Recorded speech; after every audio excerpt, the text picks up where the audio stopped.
Hey YouTube, thanks for coming back to my channel, Stay Forever True. Today I'm going to talk about my week 24 up until 26. So today I am 26 weeks today. So for my 24 week, I went to my 24 week checkup, which was pretty cool. I've gained about 12 pounds since pregnancy. It's not too bad. Like, I still feel comfortable in my clothes, and my scrub tops for work are getting a little snug, you feel me? So that's that. And then also she told me like that I need to do the Tdap. That's for like the whooping cough, to prevent that from happening to the baby. So she told me that I need to take it, as well as my husband. And then she also suggests that grandparents take it, since they're going to be around the kids as well, the baby as well. So I have to look and see if my insurance is going to cover it, how much it's going to be, or all that good stuff. And probably get it done. Like, she also said, like, get it done at Walgreens, she told me. So that's that. Also, she said that I need to take my glucose test. And like, they gave me some tips. She was like, you know, like a day or two before, make sure that you're not eating a lot of sweets. And of course, you know, you have to fast prior to going. I'll talk more about it when I actually take the test. But I can go. The good thing about it is I don't have to make an appointment with my clinic. She just told me to go straight in, and anytime during their open hours, I could take the test. So that's really good. Another thing is that through my insurance, my health insurance and my job, they have like this healthy pregnancy, something like program, where basically you get to talk to a nurse throughout your pregnancy, and they give you like different tips, and they help you along the way. So I talked to her, I registered for that through my insurance, and she gave me a few things, like tips and things I should work on too. So she also told me about the Tdap. What else did she say? She told me that I need to be up to date on my dentist appointments, which I know I need to do that this month. Also, she said I need to increase my physical activity, because I told her I have not been working out, and I know I need to. Like, I have been slacking, so I got to get back into that, especially because it's getting cooler outside. So I got to get, as long as I get myself like in the habit of doing it for like a week, then I should do it. Now I'm gonna do it, y'all. I'm gonna get on top of it again, because I just want to make sure that I stay healthy, baby stays healthy, I get enough blood flow pumping through my body, and you know, I just get ready for labor, and I feel better, and I won't gain too much weight, and I'll feel better. It helped me sleep too, I know. So I have to do that. Pray for me, y'all. Let's see. She told me to ask about my blood type, because she asked about the Rogam, but I'm okay because I'm O positive. So, but if I was a negative blood type, then I would have to get the Rogam injection, so that my blood antibodies wouldn't attack the baby's antibodies. So I don't think that you have to worry about it for the first child. It's when you get you take the shot basically for the second child, but that's a whole other thing. Anywho, but I don't have to worry about it because I'm O positive. She was telling me, she also gave me some tips about the glucose test. So she was like, make sure you do it early in the morning. And she was like, if you do have to eat something, eat like a high protein meal versus eating like, waking up and eating like a bagel or toast or pancakes, something like that. Eat something like high protein.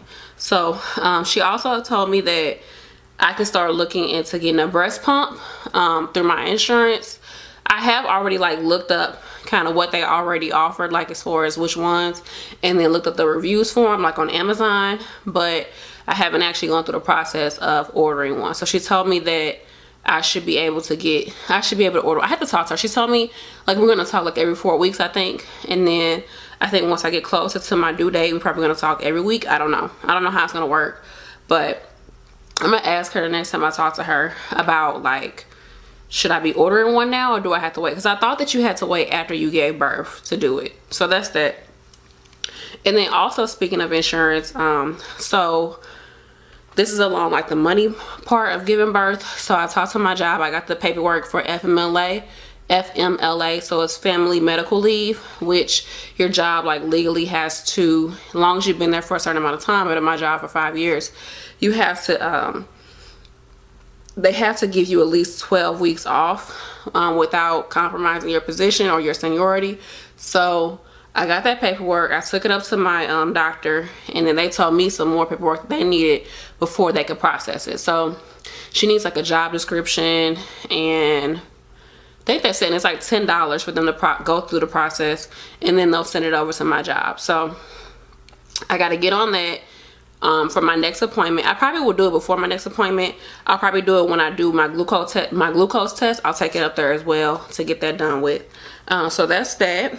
And then talking to my insurance, I was like, you know, the doctor kind of overwhelmed me because she was like, you got to find a pediatrician. You got to do. I'm like, wait. It's too much. Like, I'm just trying to work out. I'm like, I'm still trying to get over that hump. And you telling me all this other stuff I got to do. But anywho, she's like, start looking for a pediatrician. So they gave me a list of pediatricians. And then from there, I have to see what's in my network. Like, make sure it's in my network for my insurance. And then, I don't know, like, I guess just talk to people about it. About, you know, who they're seeing. Like, honestly, I would want my child to see like a black pediatrician, only because I feel like, you know, you seeing somebody that looks like you, and I don't know, I just think that it would be more beneficial. Not more beneficial, but I don't know, I feel like, I think that for me, I think that'd be cool, you know, as you growing up and you know your doctor looks like you, and they're able to talk to you more like on a cultural level versus, you know, somebody that's not of your culture. But really, it all comes down to who's the best in my network, and, you know, what fits like close to where we live, blah blah blah, or close to my job, wherever the case may be. So that's that. Or just through reviews, people I know, because some people, they're like, they tell me, oh, I go to this pediatrician, but I mean, they cool, they all right. I'm trying to find somebody who like really loves their pediatrician. So that's that. So I got to work on that. Yeah. And then also, just as far as me, like, things that I talked about prior, oh, something else that was in my appointment, like, y'all, that week, my 24th week, I was so freaking emotional. I had so much going on, like, personally, that was making me emotional. On top of, like, when I went to my appointment, she was like, you know, I'm still concerned about your iron level. Even though she hasn't even taken my iron level a second time, they're still going off of my original iron level. When I first went in for my 8-week checkup, my first initial checkup, I was an 11. You should at least be at 12. She was like, I'm still concerned about that. But she hadn't checked it again, so I don't know why. I mean, you would think that you would check it to see, but anywho, she was like, I want to do an extra ultrasound, which that just like, I was like, oh, okay, you know, that's cool. She's like, I just want to make sure there's enough blood flow going to the baby, yada yada yada. Like, as soon as I got into the parking lot, I just started bawling. I was like so emotional. I called my husband. He's like, baby, like, you believe in God, you know that God has, you know, our best interest in mind. Whatever the Lord has in store, it's gonna be in store. Like, that's that. It don't matter what they say. If they say something good, it don't matter. If they say something bad, it don't matter. It all comes down to what God wants, and you have to have the faith, like, that everything's gonna be okay. I was so emotional, I guess because, for one, he wasn't at the appointment with me, which I told him, like, you don't have to come, it's cool, I gotta just go myself. And for two, like, it was just a lot of other stuff that was going on that week, and I just kind of let it get to me, and I just, like, that was like the last day. I was like, no, maybe not, you know, but I'm over it. I'm okay. Prayed on it. Like, I knew in my heart of hearts, like, Brady, don't worry about this, but it's still just like, I just start bawling. But, you know, we're gonna have an appointment, which is cool. At least I'll get to see a baby again, so that's really exciting.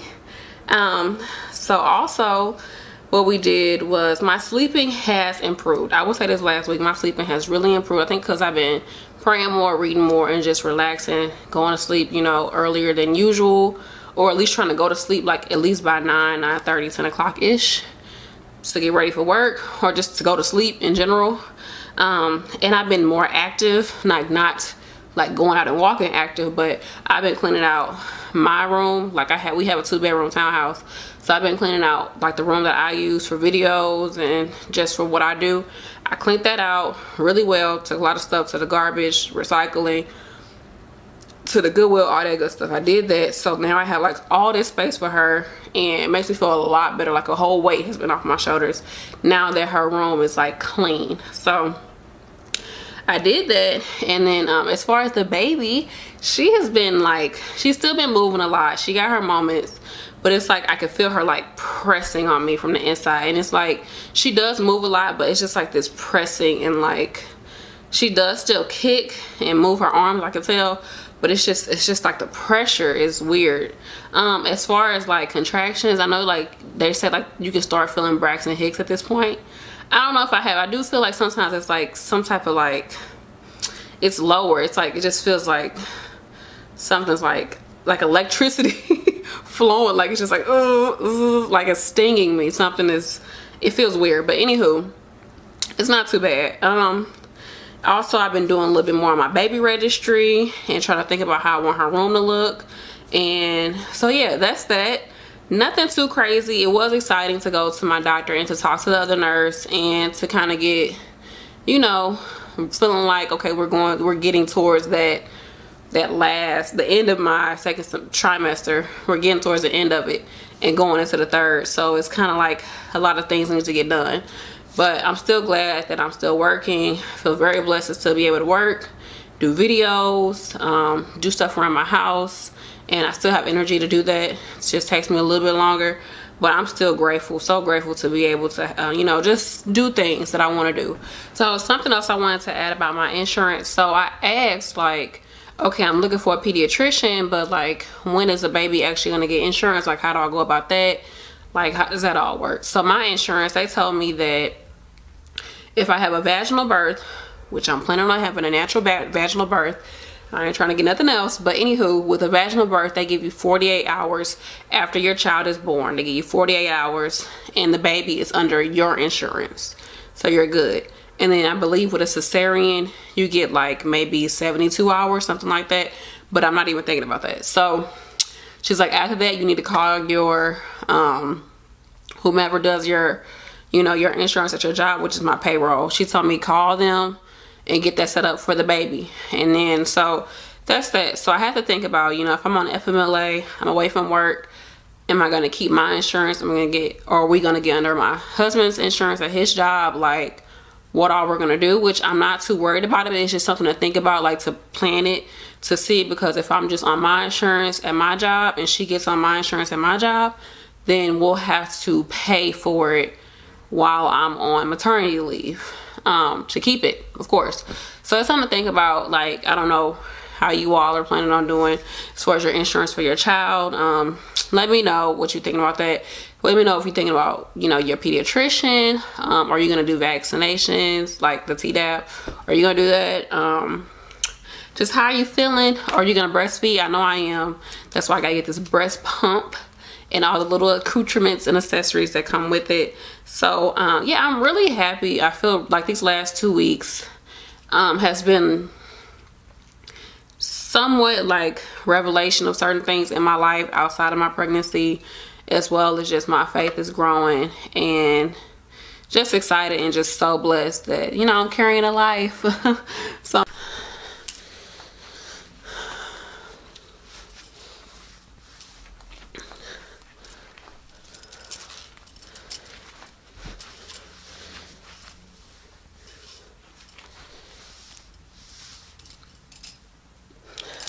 look at my line, y'all. It's not even straight. It like crooks over and then it's weird. And now my belly button, you can kind of see it more through my shirt. But that's the bump.